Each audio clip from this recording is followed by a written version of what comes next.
Welcome back to DFS Rebels for the Week 7 slate of Sunday games. It's the usuals, Dante, back at it again with the icon himself, the man, the myth, the legend, Mr. Rob, as we share our favorite plays for Week 7 so you can add them into your lineups and fill up those pockets. So with that being said, it is time to join the rebellion. That's right, Mr. Dante. That's right. And we're getting straight into this. We like to keep our podcast short and sweet so people can listen to them, get their lineups built, no zigzagging. So I'm going to get straight into it. Lamar Jackson has one of the highest floors and highest ceilings and the highest ownerships on the slate. Then there's also Patrick Mahomes, who has just as high of a ceiling, just as high as a floor, but he's only 5% owned. That is too juicy to pass up, in my opinion, when you're talking about quarterbacks. What about you think? What do you think, Dante? What are you going quarterback rise? All right, so I just want to comment, continue further on Patrick Mahomes. That 5% ownership is way too low. I'm all over that. I really like that a lot. He's got a very favorable matchup, in my opinion, versus the 49ers, whose secondary is all beat up. So I really do like that Patrick Mahomes play. However, one quarterback I feel like not a lot of people are talking about fantasy-wise this week is Dak Prescott. He's going to be a little cheaper than the top guys like Pat Mahomes and Lamar Jackson.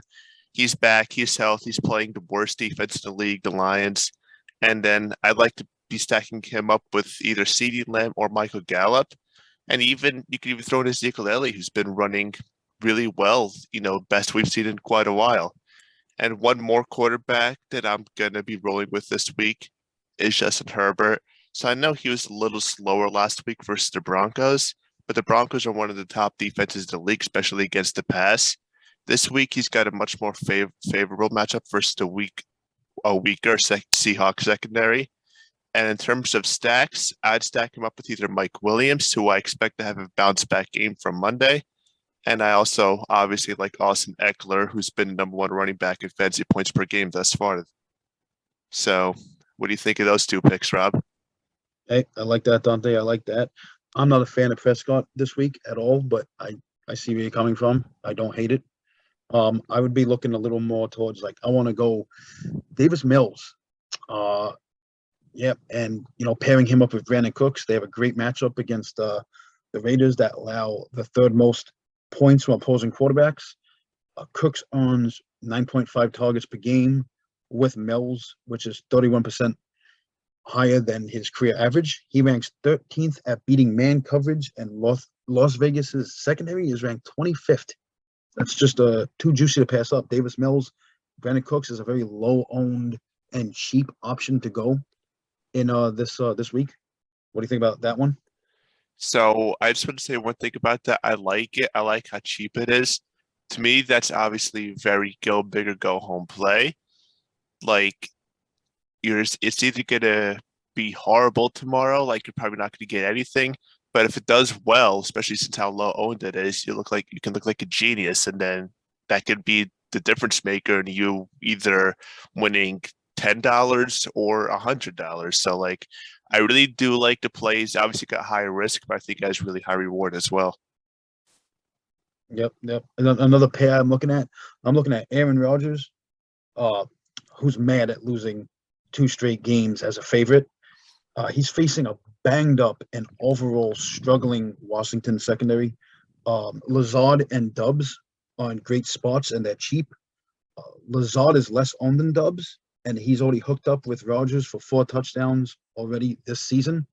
So I don't see why you can't pair those two together. Also, I think Rodgers is just like Mahomes, 5% owned. Again, another beautiful GPP spot that I'll be looking at. Yeah, Rodgers is somebody that I really like too. I did not even realize he was that low owned as Patrick Mahomes is. So if that's the case, obviously got to go all over him. He'll be playing mad. Obviously, he had 2 losses when he was a favorite both games. Against 2 teams that I know they're playing really well, but coming into this year, you didn't expect him to do that well. So he's going to be playing mad. He's got a very favorable matchup versus a very weak Commander secondary. So I really do like Rodgers a lot. If I have to lean towards one wide receiver in that, I would go Romeo Dubs. But I think, like you said, either Dubs or Alan Lazard will be both great plays tomorrow. Yeah, I like both. Like I said, I love that. I'm going to continue on with the pairings. Uh, Joe Burrow, that's my guy. I'm going to be honest with you. The majority of my lineups is going to have Burrow, Chase, T. Higgins. Most of my lineups is going to start right there. I don't see why I wouldn't go anywhere else. T. Higgins is in a great play. He's going up against the Falcons cover three defense, which is just a great matchup for him. And he's cheap. You pair him up with Burrow. That's another way to get different from the Lamar Jackson chalk. Besides for T. Higgins, I want to continue looking at receivers. I'm looking at Amar St. Brown. He has decent ownership. I think it's around 10% right now.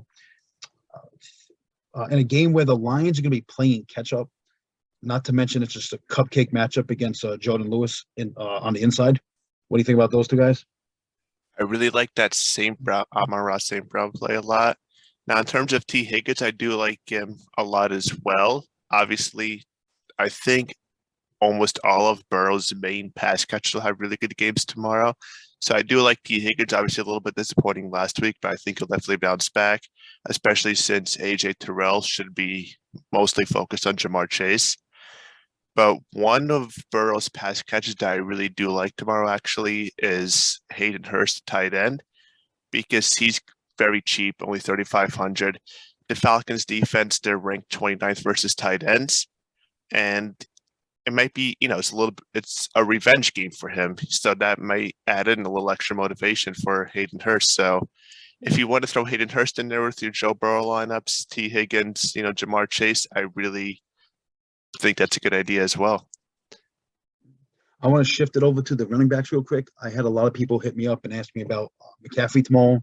He is expected to play, even though he just got traded. I expect him to maybe get 5 touches, maybe, and he can definitely hit the end zone with one of those 5 touches, but I do think he's too expensive in DFS to really go after unless you're doing a lot of multi-entry stuff. But besides for him, I'm looking at there's a lot of quarterbacks that are high owned, not quarterbacks, running backs that are high owned that it's just they're too good to pass up. That's why I'm going GPP with the quarterbacks and receivers and going kind of cash game with the running backs. Josh Jacobs he's the highest owned running back on the slate. I'll be using that in cash games, but I'll still be using in GPP due to the fantastic matchup and top tier usage. He's averaging 120 yards per game. And I think he's ranked 3rd in RB usage. He's definitely in top 3 for the RB usage. And now he faces a Texans ranked 31 run. Sorry about that. 31 run defense. They can't stop the run. Josh Jacobs is going to run all over him. Another running back definitely looking at here. Kenneth Walker is just a free square. Just like Josh Jacobs, the ownership is through the roof, but it's just a matchup that's so great. He's a fine play in cash games and GPP. Then I absolutely love Dameon Pierce. Since week 3, he's the 2nd in RB usage, 1st in broken tackles, and now faces a Raiders ranked 26th tackling unit. So he's going to run all over them. And I hate saying that since I'm a Raiders fan. And then Leonard Fournette is a cheat code. He's 3rd in RB targets, 6th in broken tackles, 8th in the red zone touches, and he now faces the Panthers' number 28 ranked tackling unit. All of those high-owned running backs, but you just can't say no to those matchups. What do you think? Yeah, I especially like that Dameon Pierce one. I've been a big fan of him pretty much every week we've done this podcast, and he's coming off this bye week. He should be fully well rested. And also, one thing that did catch my eye that was very interesting regarding Dameon Pierce is that Lovie Smith, the Texans head coach, said that he even wants to give Pierce more carries too. So that probably will start against the Raiders tomorrow. And if that's the case, that should only be a positive for us fantasy players. So I really like Dameon Pierce tomorrow. I like what you said about Josh Jacobs a lot. He's been pretty much a monster, a must start, I think, every week since maybe it was like week 3, week 4. I know I started the season a little slow, like he couldn't find the end zone, but I think it was week 3 when he finally found the end zone, and since then he's been unstoppable pretty much. So I really do like Jacobs tomorrow, even regardless the high ownership. But one running back that I think a lot of people are sleeping on tomorrow is Kenyon Drake. He's low owned, he's cheap, he's only 5,100 DraftKings salary. J.K. Dobbins and Gus Edwards, or excuse me, J.K. Dobbins is already ruled out. Gus Edwards will see only limited amount of snaps. So Kenyon Drake should be the primary back for Baltimore tomorrow. And he's very cheap. He's very low owned. So he's another one that I really think you should add into your line, especially if you're trying to save a little bit of salary here to save some for other positions. What do you think about Kenyon Drake tomorrow, Rob? That's really interesting. I do like that. I do like that because you definitely are building differently than me tomorrow, which is fine. It's always good to build different. Um, so I do agree with it. I might throw a couple shares in just because you're telling me about it. But I'm definitely for my builds, I'm going high owned running backs, low owned everything else. That's just the way I'm going. Definitely locking in a Jets defense, and that's really all I have for today. But if you have any other plays, definitely shoot them out real quick. Well, yeah, that's since you mentioned the Jets defense. That's actually my defense of the week too. They actually are a little bit higher owned for defense wise, but obviously the cheap price tag costing only 2,600. And that defense, it's legit. That D line played very well all season long, especially led by Quinlan Williams, the defensive tackle. He's having an all pro like year.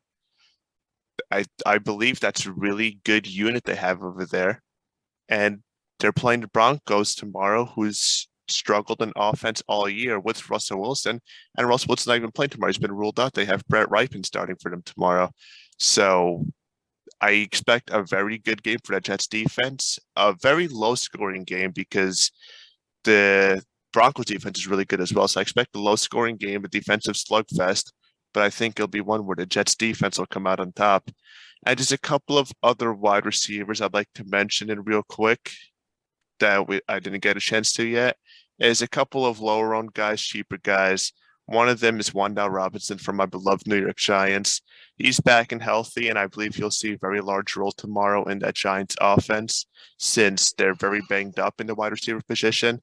Trust me, watching my Giants games this year, it's been really tough, since we don't have that consistent number one guy. And Wan'Dale is a guy, if he continues to develop right, I think he could be that guy for us. That's why I think you'll start to see a larger role on a weekly basis in the Giants offense. And he's, like I said, he's only 4,500 DraftKings salary, so he's a nice cheap play. I also really do like Alec Pierce tomorrow, who's only 4,600. He and Matt Ryan already have that very quick chemistry. Matt Ryan trusts him a lot. He's getting him involved a lot, even towards in the red zone and the end zone as well. And his matchup against the Tennessee Titans is only ranked 31st versus opposing wide receivers. So I really do like Alec Pierce tomorrow. He's another cheaper guy, a little bit lower owned. And one more wide receiver I like. So I know I just said the Jets and Broncos game will be defensive slugfest, but one wide receiver I like from the Jets side is Garrett Wilson, who's only 4,500 as well. So, yeah, like I said, the Broncos defense is tough, but Corey Davis will be the one, or at least I believe should be the one that's going to get that Pat Surtain matchup. Elijah Moore's already ruled out. Corey Davis are probably, limited from Pat Surtain. And there's really nobody else in that Broncos secondary that I think that can keep up to Garrett Wilson. So if Zach Wilson does throw the ball tomorrow, I believe he obviously still will. I believe most of those throws will be going to Garrett Wilson's direction. And who knows, he might even sneak in a touchdown catch or two tomorrow. I love that. I love that. All right, take us home, Dante. Take us home. All right, so that's another week. Rob and I, we've been having a really great season so far, winning big. So if you like what you see here, be sure to join our Discord, or join our Patreon, which will give you access to our Discord where we're available 24/7. We have a spreadsheet that we work hard on a weekly basis, a little cheat sheet that really goes more insight on the matchups and values and everything like that. And yeah, even just if you like what you listen here, see here, just give us a sub, give us a like. We really do appreciate it a ton. And yeah, it's time to join the rebellion.